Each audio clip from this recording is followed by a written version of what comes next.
formation sur la multibancarisation spécifique à Boursorama Bank. On va commencer avec la première partie, l'histoire. La deuxième partie, comment justement Boursorama trouve de nouveaux clients. Donc, ça, son mode d'acquisition de clients. La partie 3, le processus de parrainage. Et la partie 4, les incidents. Pour commencer, on va commencer avec l'histoire de Boursorama Bank. Alors, au niveau de l'histoire de Boursorama Bank, déjà, comme je vous rappelle, c'est très interactif.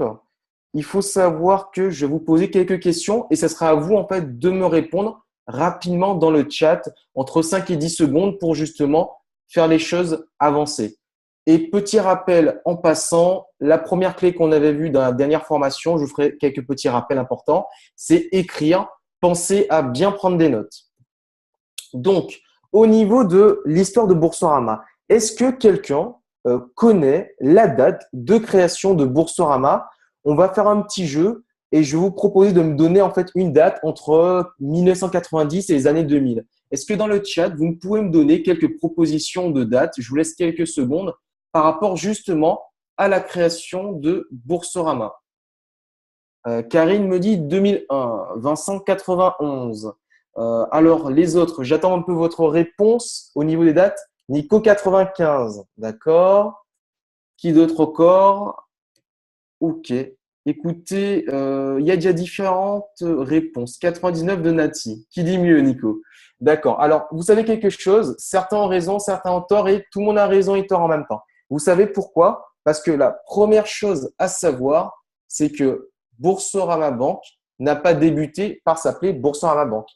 La première société qui était à l'initiative de cette création, c'était Fimatex en 1995.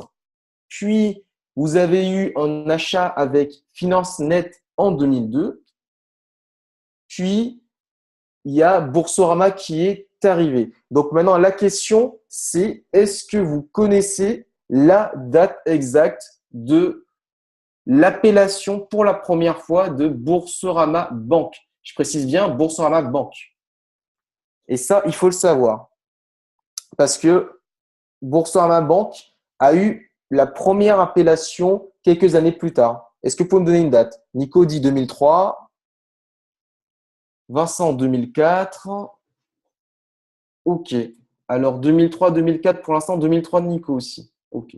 Alors il faut savoir que tout d'abord, il y a eu une première appellation Boursorama en 2003 et une seconde appellation Boursorama Bank en fait en 2005. La chose la plus importante à comprendre, c'est que on est avec Boursorama Bank dans un groupe qui date depuis les années 90.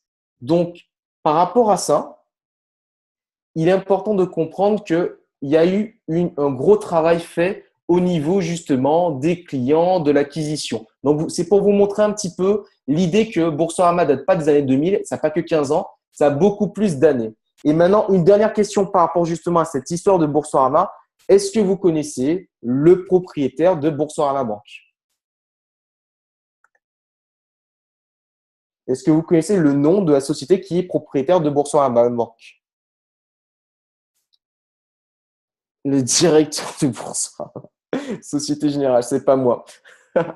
Donc plus sérieusement, en fait, effectivement, il a donné la bonne réponse, Nico. C'est la Société Générale qui est le propriétaire de Boursorama Bank. Toutes ces informations officielles, vous les retrouvez. Je vous donne le lien justement pour que vous puissiez le retrouver sur Internet avec les informations officielles. Voilà. Comme ça, vous pourrez vous-même aller piocher, vérifier les informations et je vous ai donné du coup la source. On continue justement.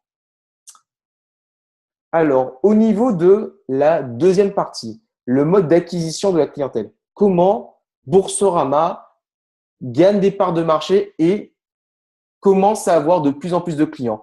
Pour cela, je voudrais que vous, dans le chat, vous me disiez, selon vous, quelles sont ces méthodes qu'emploie Boursorama pour justement avoir de nouveaux clients. Est-ce que vous pouvez m'en citer plusieurs? Je vous laisse, c'est à vous de jouer, à me faire des propositions. Comment ils décident d'avoir de nouveaux clients? La publicité, d'accord. La pub télé, le bouche-oreille, le parrainage, l'offre de bienvenue. Ces employés sont obligés de prendre un compte chez eux. Justement, ça ne se passe pas exactement comme ça. Xavier, la recommandation, c'est une clause dans le contrat. Oui, effectivement, il y a des contrats où effectivement c'est possible. Le parrainage, Nati, ok. La recommandation, le parrainage, c'est la même chose. Donc, effectivement, c'est une méthode qu'ils utilisent beaucoup. Alors, je vais vous répondre tout simplement et aussi avec des exemples concrets par rapport à ces différentes stratégies. Tout d'abord, en distribuant des cookies. Lol. Et c'est pas faux en plus, hein. Ils font des fois des distributions avec des partenariats, justement. Alors, pour commencer, la publicité. Boursorama fait beaucoup de publicité télé, notamment chez BFM TV, iTélé et TF1, tout d'abord. Ils font aussi au niveau d'Internet, notamment avec Hotmail, mais aussi à travers différents sites. Pour continuer, il y a aussi des partenariats, notamment avec la société Blablacar. Tout à l'heure, je vais laisser la parole à Vincent pour justement commenter dessus. Et pour terminer, la recommandation. Oui, en effet, la recommandation, c'est lorsque Boursorama propose justement à ses clients, donc nous, de pouvoir avoir de nouveaux clients. Donc, à retenir, très, très important. Et là, je vous demande de vous concentrer et de ne pas regarder le chat, s'il vous plaît, c'est important. Concentrez-vous par rapport à ça. Il faut savoir qu'au niveau de ces trois moyens, la publicité, les partenariats et la recommandation, il faut savoir des éléments importants. Premièrement, au niveau de la publicité, il faut savoir que ça coûte à Boursorama Banque par année entre plusieurs milliers et plusieurs millions d'euros et qu'ils n'ont aucune garantie de résultat. C'est un premier point. Au niveau des partenariats, c'est la même chose. Ils dépensent des milliers à des millions d'euros sans aucune garantie de résultat.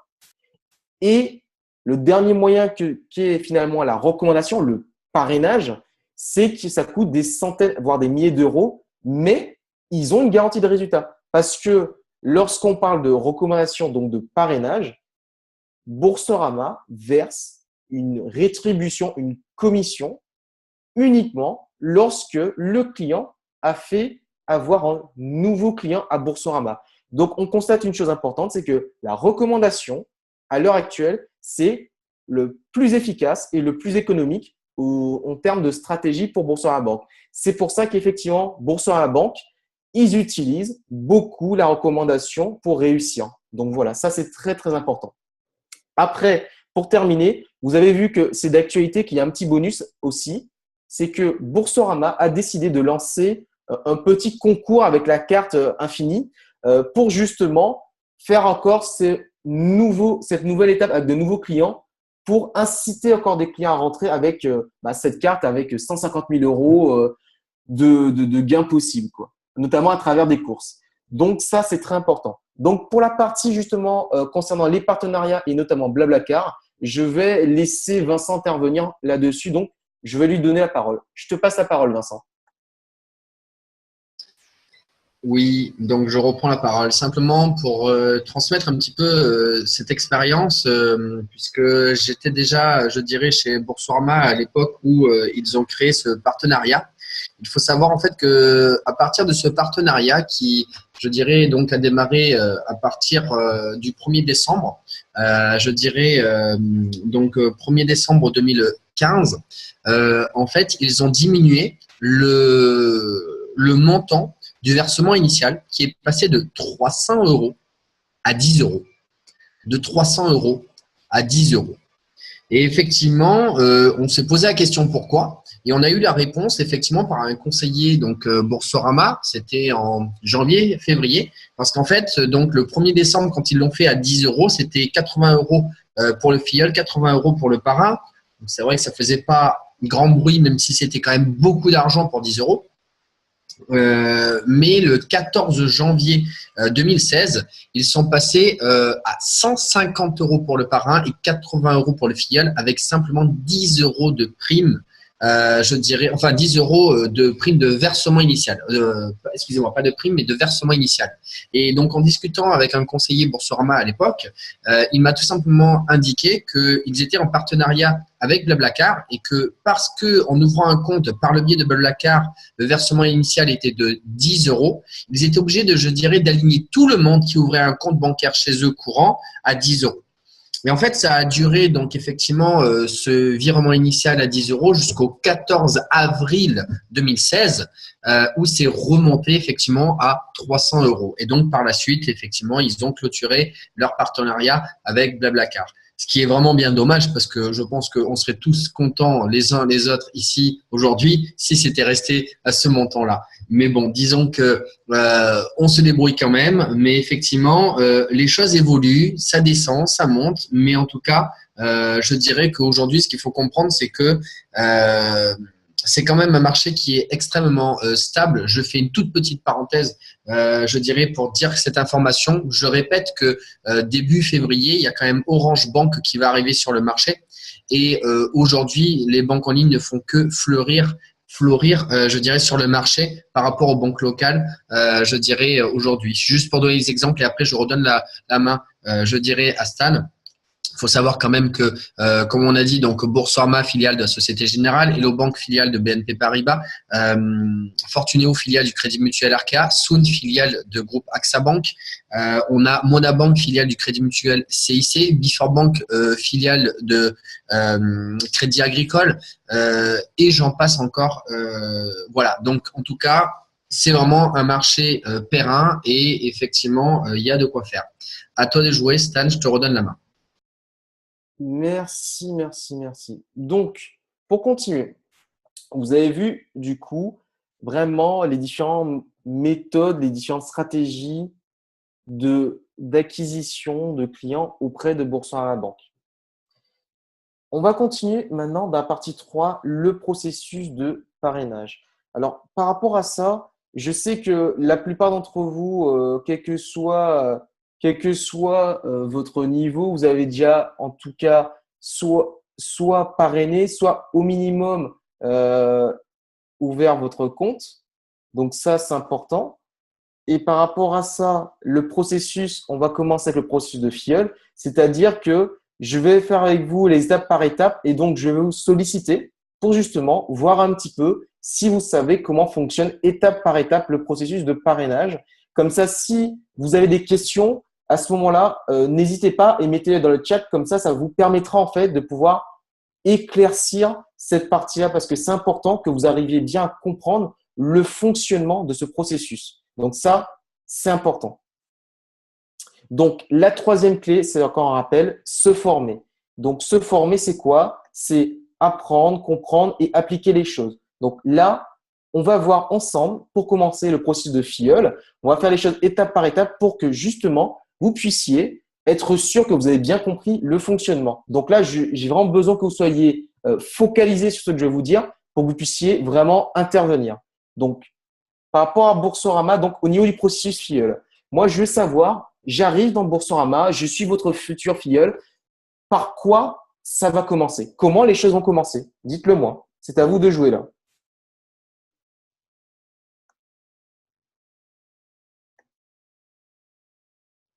Inscription, faire une inscription sur Internet, suivi du lien, envoi du lien.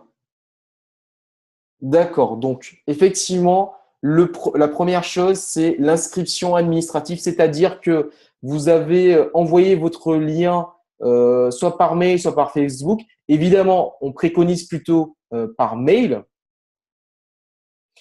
Et à ce moment-là, votre FIOL commence à faire son inscription des documents. Donc ça, c'est important. Après inscription des documents, qu'est-ce qui se passe? Tout simplement, il y a une période de 7 jours et durant ces 7 jours, qu'est-ce qui va se passer durant ces 7 jours selon vous? Je vous laisse la main, je vous laisse répondre.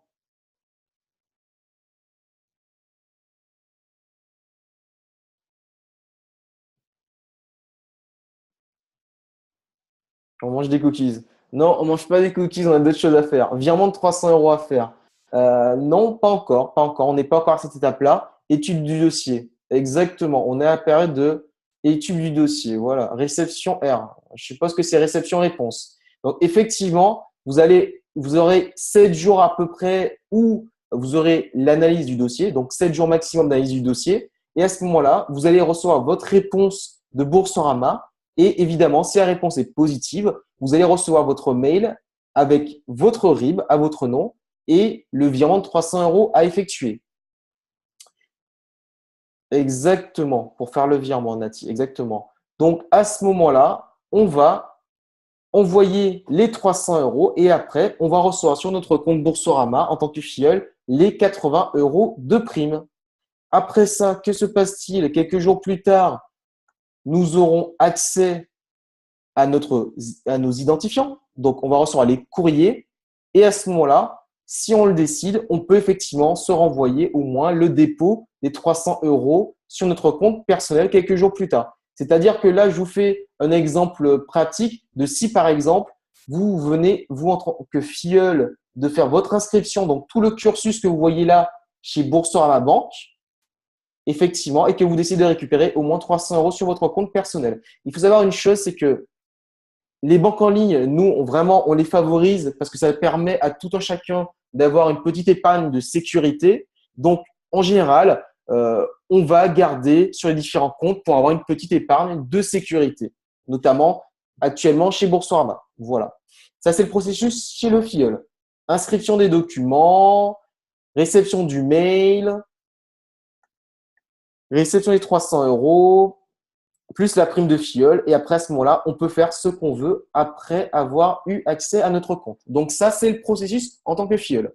On va continuer maintenant du côté du parrain. C'est-à-dire que actuellement, vous êtes parrain et vous allez inscrire un filleul. Que va-t-il se passer? Par rapport à ça, vous avez la même chose. C'est-à-dire que vous allez inviter votre futur filleul, vous allez l'accompagner.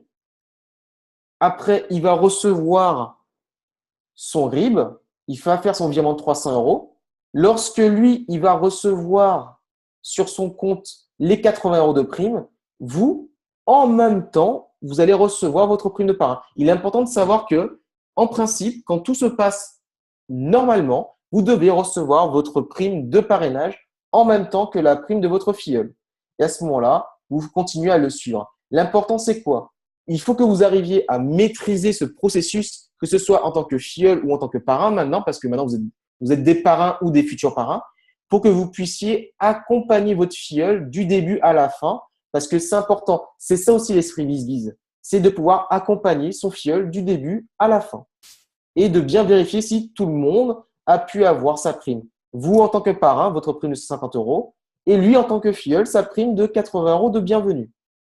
Je vous rappelle une chose importante, Boursorama vous verse votre prime parce que vous avez permis à Boursorama Banque d'avoir un nouveau client. Donc, faites les choses bien, comme dit souvent Vincent, soit on fait les choses bien, soit on ne les fait pas. Donc, voilà un petit peu. N'hésitez pas à poser des questions. Hein. Si au niveau du processus parrain ou filleul, vous avez des questions, je vais regarder rapidement le chat si vous avez des questions. Ça en fait des cookies avec cette prime. Après l'invitation en 2, il manque l'envoi du lien. Tu parles de quoi? Processus parrain ou processus filleul, Jean-Claude?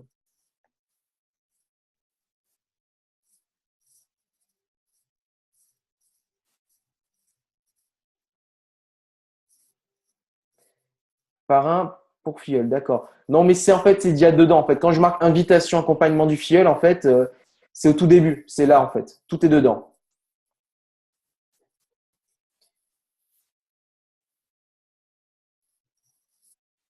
Ok. Donc, vous n'avez pas d'autres questions. Vous maîtrisez le processus filleul et le processus parrain. Bon, c'est parfait.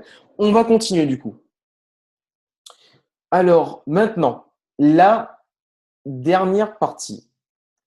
La partie justement où il y a des incidents. La partie 4, la partie des incidents. Il faut savoir que Boursorama Banque, comme toutes les banques en ligne, passe par Internet. Donc, potentiellement, vous pouvez avoir quelques incidents. Donc, je vais faire un petit répertoire dans ce processus des différents incidents et c'est vous qui allez me proposer justement des différentes solutions ou des explications par rapport à ces incidents. Alors, au niveau des incidents, lorsque vous êtes filleul, imaginez-vous, alors vous êtes inscrit, vous recevez, votre dossier a été validé, vous recevez le virement à faire des 300 euros, vous faites le virement de 300 euros un, 2 jours plus tard, et là, patatrac, vous ne recevez pas votre prime de filleul. Est-ce que vous pouvez me dire quelles seraient les raisons, les causes pour lesquelles vous, en tant que filleul, vous ne recevriez pas votre prime de bienvenue? Je vous laisse intervenir par rapport à ça. On appelle et on gueule au service client à moins de 1000 euros, d'accord? Pas assez de revenus, ok. On n'a pas fait un dossier complet, ok. J'ai pas fait le virement avec le compte dont j'ai fourni le RIB, ok. Problème de rattachement au parrain, ok. Bon, j'ai lu un petit peu toutes vos différentes. Le secrétaire de Boursorama est sous le bureau et fait n'importe quoi, lol. Donc, non, il faut savoir une chose. Alors déjà, pour répondre à ta question, Xavier, au niveau du cheminement, c'est pas possible que le dossier soit pas complet. Pourquoi? Parce que au niveau de l'analyse du dossier, si votre dossier est incomplet, vous n'allez pas recevoir en fait le OK pour dire votre dossier est complet et que votre dossier était validé et que vous allez recevoir le mail. Ça veut dire qu'on serait bloqué à ce niveau-là si le dossier est incomplet. C'est pour ça que je vous ai bien dit, regardez bien le processus pour bien le comprendre. Cette partie-là, c'est la partie de l'analyse du dossier. Dès qu'il y a un problème au niveau du dossier, vous n'allez pas recevoir la validation de Boursorama. Vous allez recevoir des mails pour vous demander des informations complémentaires. Par exemple, disons que Nico, il n'a pas fourni un RIB qui est clair et précis. On va lui demander de fournir un nouveau RIB ou un passeport qui est en cours de validité. Donc, dès qu'il y a un problème au niveau des informations du dossier, au niveau du traitement du dossier, ça se passe à ce niveau-là, en fait. Donc là, c'est important. Lorsqu'on arrive à cette étape-là, c'est-à-dire que le dossier il est complet, tout s'est bien passé. Alors, quels sont les différents, justement, problèmes qu'on peut rencontrer? Tout d'abord, comme disait Vincent, on peut avoir un incident au niveau du rattachement du parrain. C'est-à-dire que lorsque vous avez fait votre inscription avec votre filleul, il y a pu avoir un bug et finalement, le parrain et le filleul n'ont pas été rattachés. Donc, ce qui veut dire que si vous rentrez et que vous n'avez pas de parrain, bah, vous n'avez pas de prime de filleul. C'est une explication. Moi, ça m'est déjà arrivé par le passé. Vincent aussi. Il suffit tout simplement de rappeler et de, comme dirait Nico, de gueuler un petit peu pour leur expliquer ce qui s'est passé. Et notamment, il faut que ce soit le filleul qui appelle pour dire j'ai comme parrain Nicolas, merci de me rattacher à lui. Voilà, par exemple.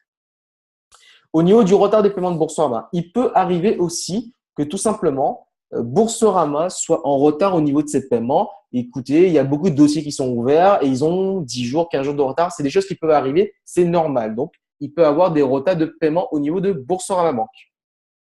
Il y a aussi la solution qu'avait dit tout à l'heure Nicolas, mais aussi Jean-Claude, au niveau du revenu. Le FIEL n'est pas éligible. Il a moins de 1000 euros de revenus net mensuels, donc il ne reçoit pas sa prime, évidemment. C'est dans les conditions du contrat. Et la quatrième chose, comme avait dit Nati, en fait, il a fait le virement avec un RIB différent d'inscription. Donc, effectivement, il n'a pas reçu sa prime de filleul, sa prime de bienvenue. Voilà tout simplement les différents incidents. Donc, pensez bien que lorsque vous avez un de ces différents incidents, sachez qu'il y a toujours une raison logique. Il suffira juste de bien vous renseigner auprès de votre filleul, d'où justement l'importance du suivi. C'est très important. Comme ça, vous pourrez savoir, est-ce que c'est un incident au niveau du rattachement du parrain? Est-ce que c'est un retard de paiement de Boursorama? Est-ce que c'est parce que votre filleul, en fait, il vous a dit des conneries et qu'il n'était pas éligible? Ou est-ce que c'est une question de RIB? Donc maintenant, vous avez les clés en main, vous avez vraiment les stratégies pour réussir à la fois identifier le problème et connaître les solutions à apporter. Donc ça, c'est très important. Ça fait partie justement de votre valeur ajoutée. Donc voilà, et après la suite, comme d'habitude. Maintenant, au niveau du parrain, et ça vous intéresse énormément. S'il y a un incident, alors comme d'habitude, vous avez fait l'invitation avec votre filleul, vous l'avez accompagné, il a bien reçu son dossier qui lui disait que c'était complet.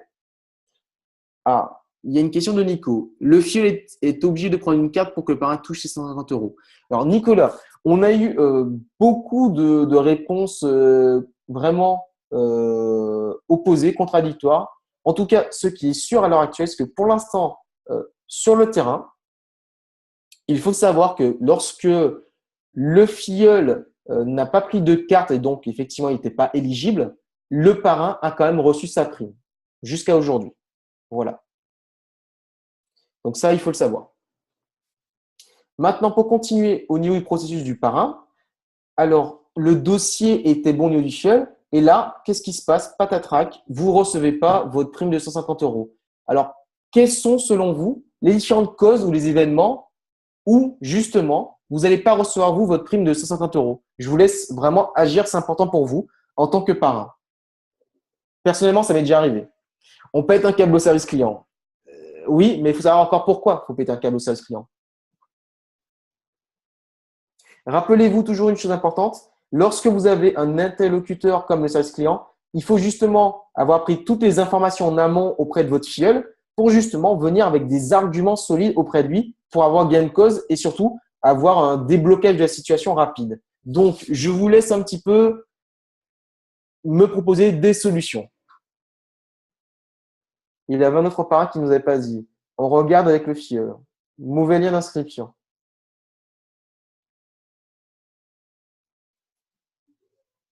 Xavier, quand tu dis on regarde avec le filleul, c'est-à-dire, tu peux justement expliciter les faits? Tu peux détailler, s'il te plaît? On regarde avec le filleul?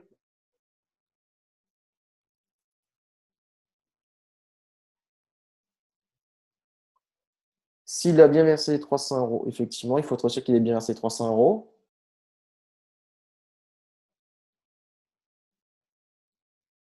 Il avait déjà un compte chez Boursorama. Ah, oui, effectivement, effectivement. Je vérifie, je partage l'écran, comment il s'est inscrit.